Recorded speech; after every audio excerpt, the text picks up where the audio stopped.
USS Cod's 7th War Patrol began on June 26, 1945, leaving Guam under Lieutenant Commander Edwin M. Westbrook, Jr. for the Gulf of Siam for anti-shipping work in the closing weeks of the war.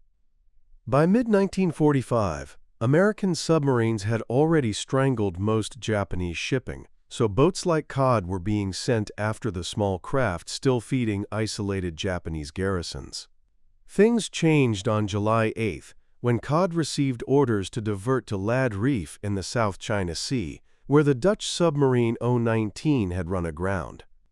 O-19 was traveling on the surface through poor visibility, relying on dead reckoning, when she slammed onto the reef with enough force to damage her screws and trap her on the coral. Cod reached the scene that night.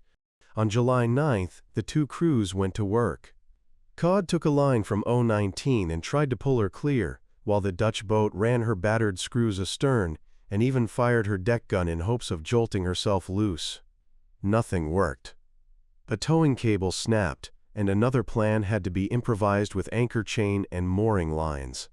One Dutch engineer came up with a last-ditch idea to pressurize ballast tanks and try to make the submarine jump while Cod pulled, but that failed too. At that point, both captains faced the truth. Rather than leave O-19 for the Japanese, the Dutch crew transferred to Cod, creating history's only international submarine-to-submarine rescue. After the men were taken off, Cod destroyed O-19 with scuttling charges, torpedoes, and 5-inch gunfire. The rescue left 152 men packed aboard Cod for the run to Subic Bay.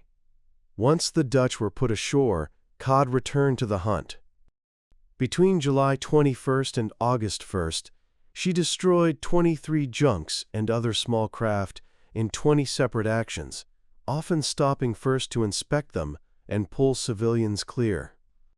On August 1st, a Japanese aircraft strafed the submarine during one of those board and search operations, forcing Cod to dive so quickly that one of her boarding parties was left behind.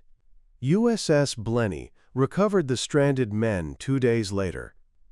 When Cod returned to Fremantle on August 13th, the crew of O-19 was waiting on the pier to throw a party for their rescuers.